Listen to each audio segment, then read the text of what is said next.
Okay, so to set up a Navisworks construction simulation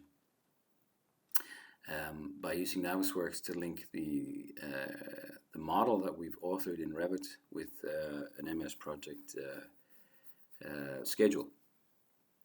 The first thing to be aware of is that you need to set the view that you're going to export to be a 3D view that displays all the elements of the model that you want to have present in the timeliner, because the Navisworks exporter only takes those elements that are present in the current view. So if you use a plan view, for example, not all the elements will be transferred across. So it has to be a 3D view where all those elements are turned on.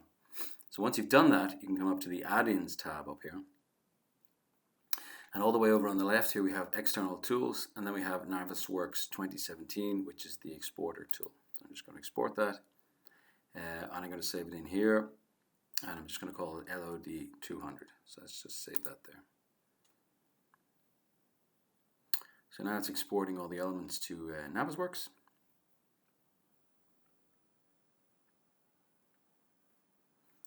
And once that happens, we can go into Navisworks here, and we can just open up what we have just exported. So here it is here. It's an NWC file. Open. And here we have the model just as we exported it from Revit. So in order to make a timeline simulation, the first thing we need to be able to do is attach the MS project file. So up here we have the clash detective, the timeliner, the quantification. These are the three main objectives that Navisworks is used for. So if we click on the timeliner tool, we get this timeliner popping up here, and that's got the tasks, the data sources, configure and simulate. Simulate is how we actually run the simulation once we've applied all the data to it. Configure allows us to change appearance definitions. As if it's under construction at the moment, it's kind of a green semi-transparent. If it's a demolition, it's red semi-transparent, and so forth. We can change those appearance definitions here and change the colors to whatever we want at the time, and play with that however makes sense. The data sources is where we actually link the MS project file in. So you can link more than one data source. You can link as many data sources as you require, but for this LOD 200 we only need the one. So I'm just going to press this add button, and I'm going to add a Microsoft project file, and here we have the LOD 200 MS project file, which is just here. So it's a very simple project file.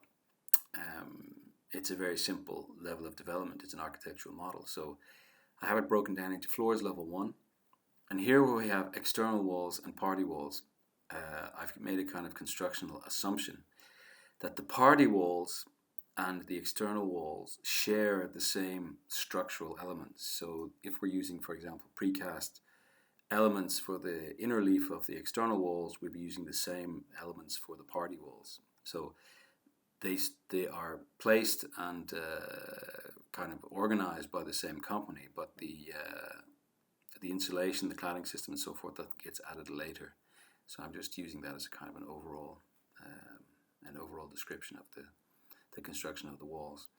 Later on, when we get to higher levels of detail, we can modify as to how these different layers can be built. But for the moment, we're just going to leave it like that. So I'm just going to insert that into Navisworks. So here it is here. Open. And for our purposes here, we don't need to change any of the field selectors. So I'm just going to press OK. And you can see that down here, it's been inserted. So I'm just going to right click on that. And we need to build the task hierarchy to start with. So the task hierarchy is just the breakdown of tasks. If I go over to tasks, at the moment it's still blank. So we've got the linked data source. I'm just going to right click on it, press rebuild task hierarchy. And once that happens, you can see that the tasks have now been added to the timeline in the Navisworks project. So we've done one part of it. We've actually inserted the task. It's all come in. It's in the right position. Now we just need to apply the different elements to the task.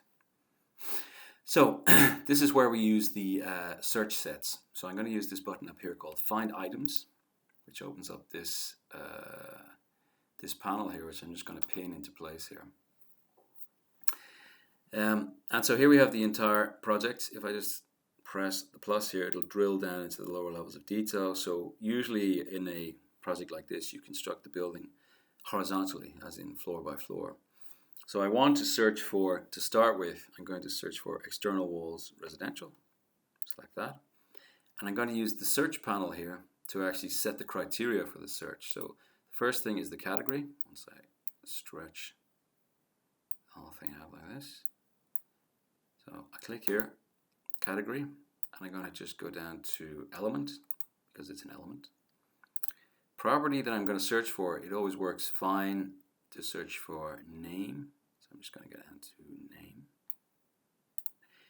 Condition, I want it to be equals, and the value is going to be the external walls. So I'm just going to come in here and select the external walls. Here it is here, exterior 460. Once I've done that, I've set the search criteria. So now I can run that criteria on level 1. If I say find all, you can see that Navisworks has now selected all the, I can spin that around a little bit, all the external walls on the first level. The important thing here is you want to save this. So you want to save it in such a way that Navisworks will always remember to group these external walls together. So in order to save it, we use this button here, Sets.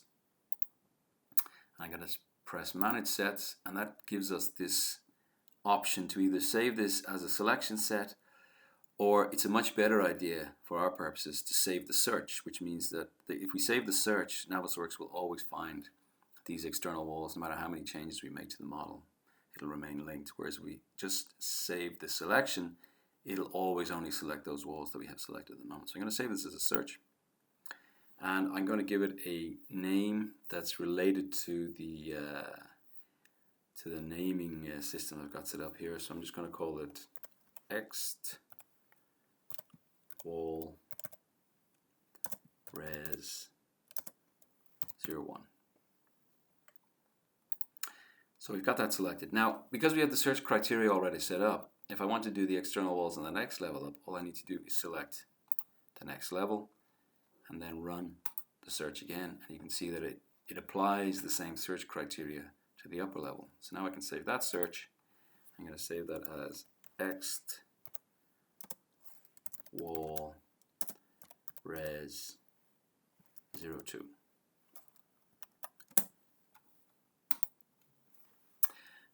So we've got the external walls res 1 and the external walls res 2 set up. Now I'm going to do the same thing for the party walls.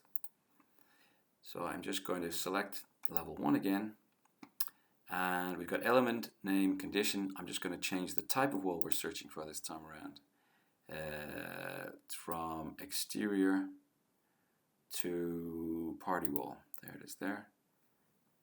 And it should find the ones on level 1, so I'm going to say find all. And if we just rotate down, we can see that it is selected blue. And another way of visualizing what's selected is just by pressing hide unselected. So it'll show us that we've only got 2 party walls selected at the moment. So let's just save that search set. So I'm going to call that party wall res 01. And let's just hide unselected again. So now I'm going to select residential 2, find all. You can see it selects party walls on the upper floor. And I'm going to save that search set as party wall res 02.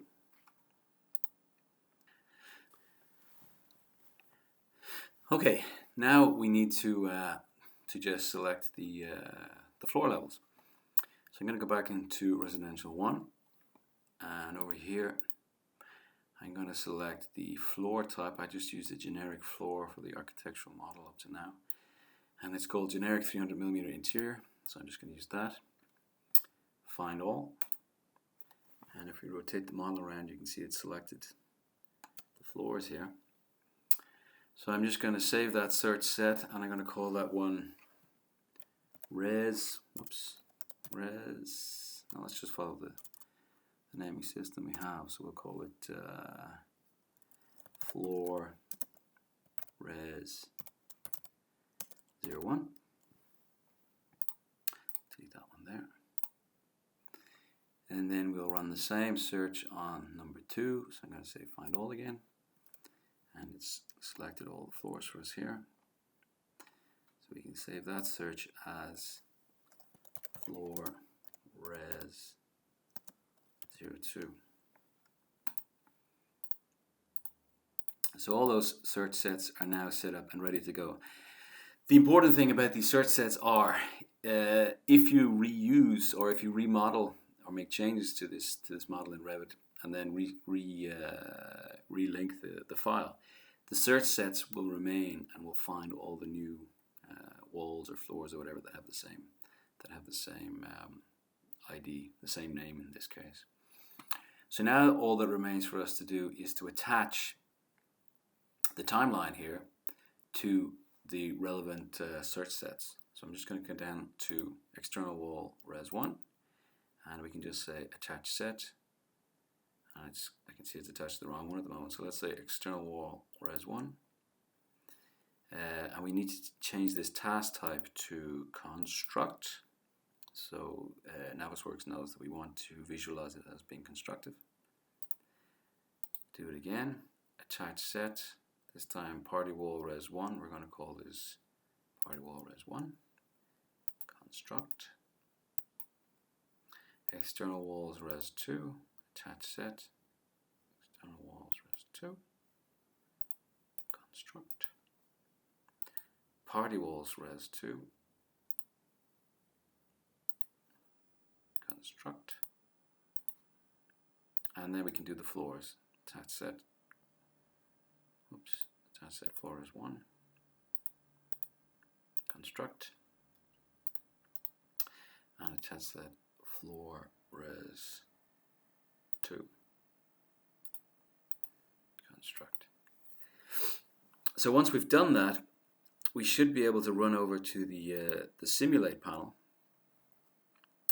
and let's just make it a little bit bigger so we can see it on the screen here. Just stretch this over a little bit.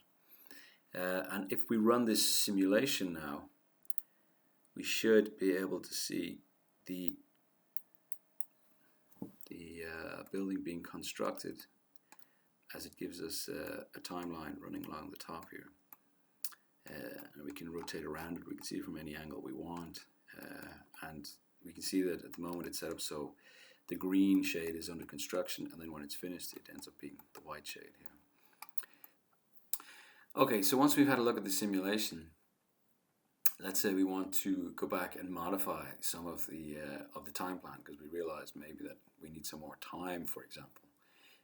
We can effectively rearrange anything in the time plan and then relink it to or refresh it within Navisworks. So I'm going to go back to MS Project here, and we need to reopen the time plan because it always shuts it down when you link it. So I'm going to go in, reopen it again, and here we have party wall res 01 8 days. Now I'm just going to change that to 32 days just because it's going to make it very visible.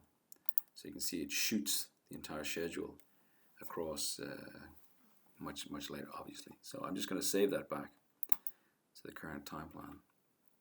Go back into Navisworks again, into data sources, and we can press refresh all data sources, and we can just synchronize, which updates the task data. Press OK. If we go back to the tasks, you can see that the party walls are now 32 days long, but we don't have to do anything else. We should be able to just replay the simulation, which will allow us to see how this will have an effect on the construction. So these party walls down here are now taking much longer than the other walls to be built. And the simulation continues that way. And the last thing is, once you've done that, we have the option to, once you've chosen a good viewpoint for it, to export your timeliner as an animation for uploading to YouTube, so you can submit it. So I press export here. We want to export the timeliner simulation. We don't have any animations in the model. The viewport renderer is better than the Autodesk renderer. The Autodesk renderer gives you a high quality rendering, which requires you set up lights and all the usual stuff you do for high quality rendering. But it doesn't have this timeliner, and it doesn't count, the days and so on. So in effect, it's a little bit useless. So we want to export it to a Windows AVI. Don't export it to any of these picture file types, otherwise you'll be sitting there for hours waiting for each individual image to render. So Windows AVI, and we can choose the width and the height ourselves. I have it set to 1200 by 800 at the moment. Anti-aliasing and frames per second you can play with yourself. Anti-aliasing just improves the quality a little bit by blurring the edges of the image, but that allows us to then export it, put it on the desktop. Probably need to override something. No, I didn't there. And then it very, very quickly creates a image that we can then have a look at or upload to wherever we need to.